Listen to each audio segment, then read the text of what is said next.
is Nigel from Casa Aguilar The Events Place, your ultimate source for events and exciting gatherings. Welcome to today's episode of our Learn Lounge podcast, where we dive into a world of celebrations and highlight what make events memorable. Today, we are exploring a particularly special occasion, the Wedding and Debut Expo, or some say the Bridal Fair. Trust me, you wouldn't want to miss out on this one.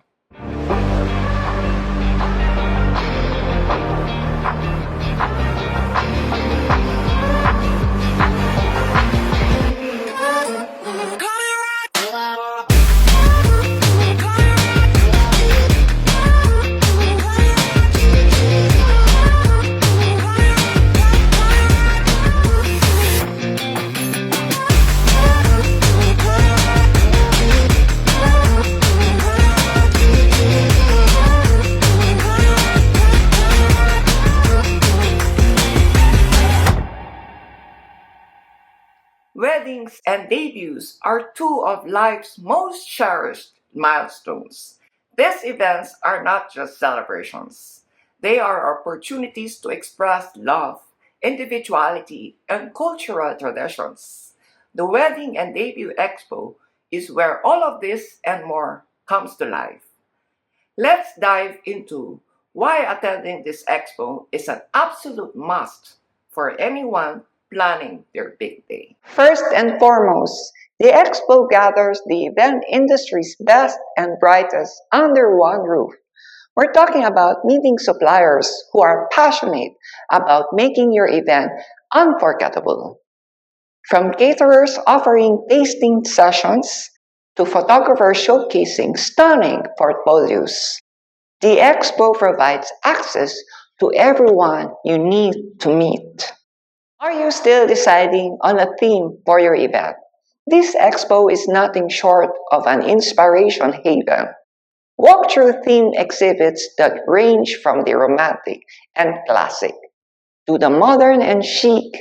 And picture this, your wedding with a rustic countryside charm or a glamorous black tie allure. Or perhaps you're considering a debut that channels an elegant masquerade ball. Whatever your vision, seeing these marvelous setups in person can truly spark your imagination. Budget planning is often seen as daunting, but attending the expo can ease these worries. Not only do you get to speak directly with suppliers about costs and package deals, but you'll also snag exclusive expo-only discounts. Many suppliers offer special packages that you cannot get anywhere, helping you stretch your budget further while getting top value. Moreover, engaging workshops and live demonstrations are part of the expo's charm. Ever wanted to learn about the latest wedding trends, discover makeup tips from the artists, or watch a live culinary show from a chef? Well, now's your chance. Participating in these sessions can arm you with practical tips and ideas, turning your event planning into a truly enjoyable process. Let's not forget about the excitement of giveaways and contests.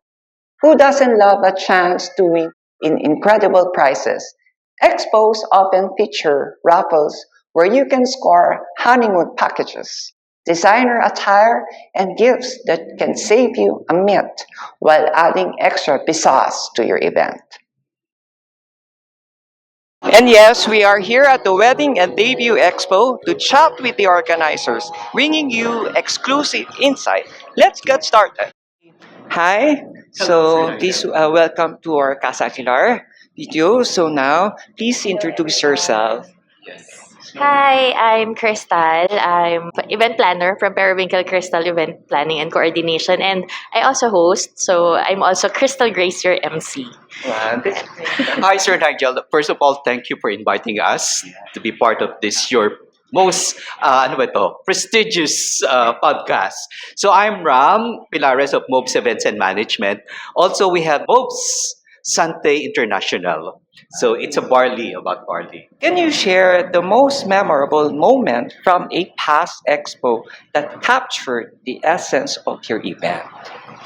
I think from the previous expo, kasi di ba with expos, it is meant to introduce suppliers to clients, no? So from the past expo, I noticed that there are also suppliers that have new innovations when it comes to product, their services. So it is also the way of them introducing themselves to co-suppliers as well. So it is also our moment to showcase what we are offering, what we have, what are the freebies, the discounts, and that will also apply to the clients who will book in their next event. So I think that's the essence of having this expo. Wow, that's good. So, do you have something to share to the suppliers, like what you experienced? Maybe a good advice. Well, for me, you just have to, of course, meron ng social media ngayon, di ba? So, the marketing should be there, not only during the expo, but continuously. Yeah, so that you will be seen on social media, what you're offering. Siguro your freebies are exclusive for the expo itself, so people will drop by at the expo exclusively for that offer that you have.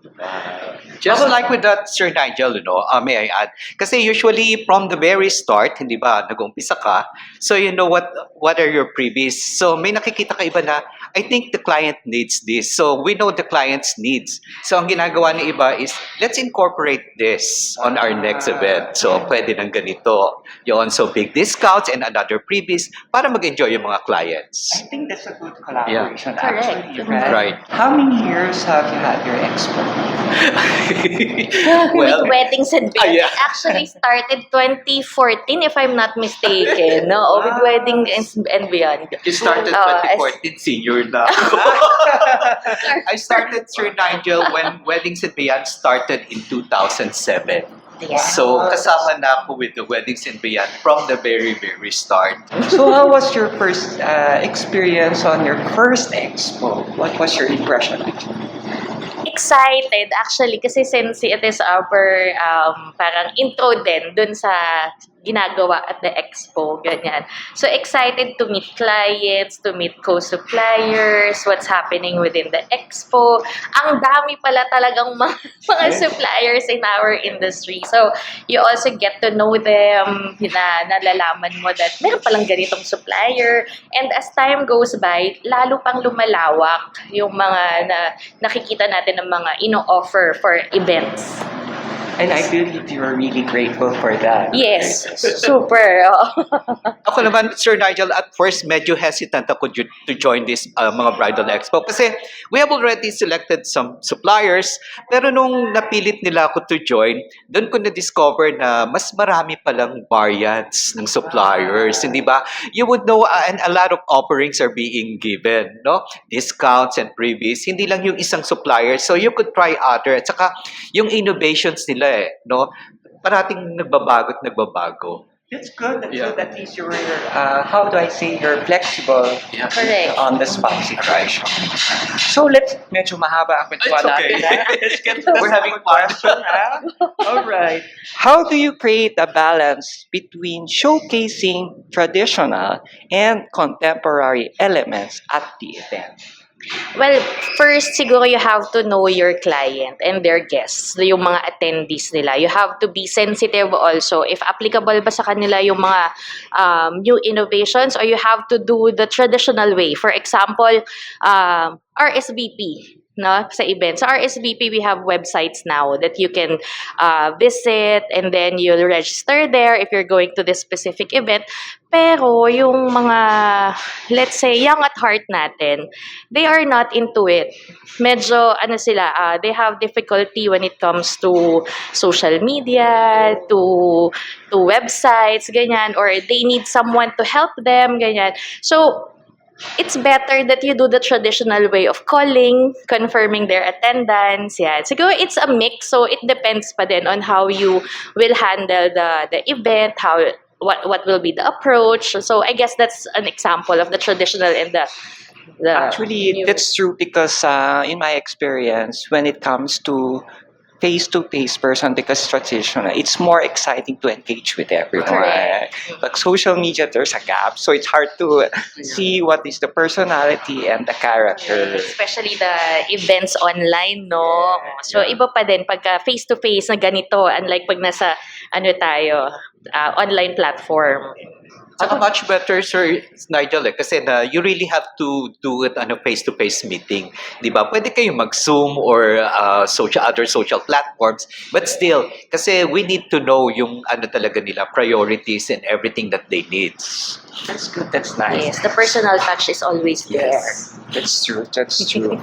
So the approach is really important and accommodating to people and feel the warmth of everyone. Tama At ba? saka from their side, Nigel, you would know the client personally, di ba? Kasi kung nasa Zoom lang yan, medyo nagsasalita lang yan. But in person, right. You cannot tell. It's There's like not when you're much on a to shop, show, there's a display cloth, then you cannot tell if it's good on you. At saka, Expectation versus reality. right. What vision do you hold for the future of wedding and debut event in the next decade? In the next decade. Yes. So 10 years, probably that's 10 years from now. Oh, in the next With decade. the upcoming, Sir Nigel, kasi ito yung isang nakikita ko, we have now the AI, di ba? Yung mga artificial intelligence. So with regards to that, there could be some hype with the use of what you call this, AR and augmented reality. So baka ma-incorporate na ito sa mga events wherein other guests can participate without even attending. Hindi ba yung mga nakasuot ng VR reality, no? They can perform through that. Yun, yung mga nakikita ko. And also, medyo ang kinaka-worry ko about with us planners is the AI intelligence. Kasi yung iba, they're using this intelligence now for their events, di ba? So, but still, human is still the best. Human na. So how about what do you call this? The local and international. Do you have a chance to open this worldwide, or if it's only in the Philippines? Well, we will be very excited to cater to foreign events also. I think the wedding industry kasi will still be adaptive. So when it comes to social media hype, to the current fad, to foreign influences, yan. Before, wala namang K-pop Pero ngayon, di ba? Even the K-pop, the Korean style, ito na-adapt na natin, even the songs, no? Yeah. So, I think, yun, in the next decade, it will be, and I think there will be broader clientele for us. Hindi lang siguro yung sila pupunta dito to have their event, but also for us to showcase our talent outside the Philippines, which is very, very good. Kasi madami na. I heard there are some stylists who go abroad, they showcase their talent. There are MCs who cater to different events worldwide as well. So, nagsisimula na. So, I think in the next decade, tayo naman. Yes. And of course, we're happy with, kasi kami ni Crystal is a licensed event planner ng Correct. Weddings Beautiful Worldwide. Yes. So we could cater event planning worldwide. That's good. That's good. 'Cause that's like what you mentioned earlier about the AI. And Yes. augmented. That's why I asked you this question, because if it's open for worldwide, it seems because of this technology, like we're so near with the world. Yes, right. So now, since you're open, well, I heard there's a motto in Philippines. They say, "I love Philippines," because. So, would you feel that in your worldwide expo, everybody knows that Philippines is a great place? Of course. Yes. So, 101%. there are a lot of foreigners who hold their weddings here, like our in Palawan, our islands in Palawan, in Bohol, in Boracay. So it's really a good place to hold your event, not just weddings, even your birthdays, any celebration that you will have, any life's milestone. So I guess that's also one way to reintroduce Philippines, no, when it comes to tourism. Yeah, but it's at this point, events industry naman. Yes, very much, di ba? Totoo yun. So we have a lot of beautiful places Hindi lang naman Boracay and everything. Correct. May mga hidden gems pa rin ng Philippines Kaya it's still magaling pa rin tayo na pwede mag-perform ng A lot we could do a lot of Mhm. events. True.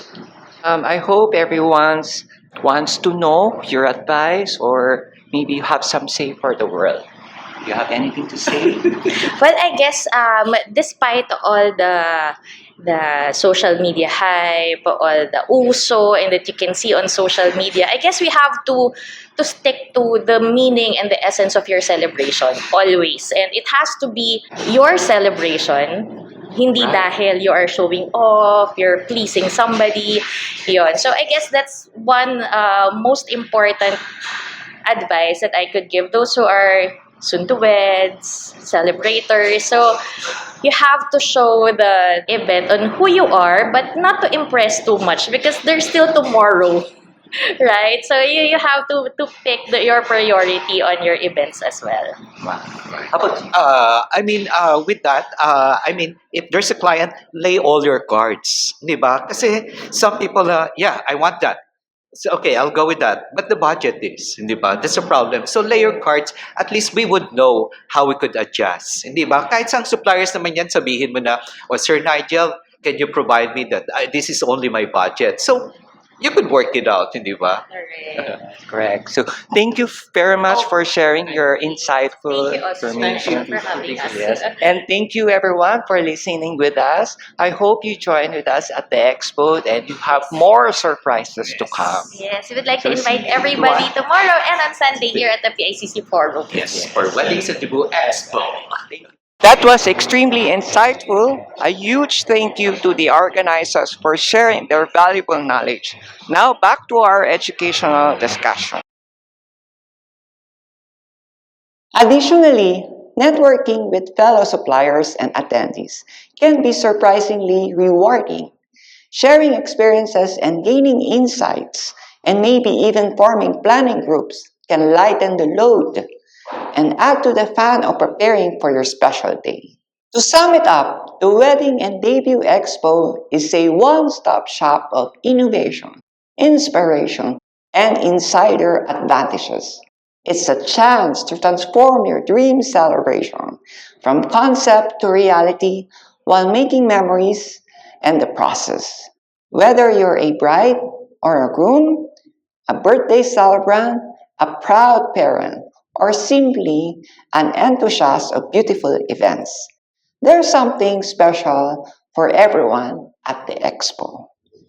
Thank you for tuning in today's episode.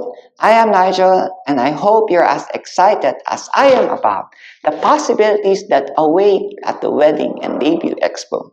Don't forget to mark your calendars, and I look forward to seeing you there.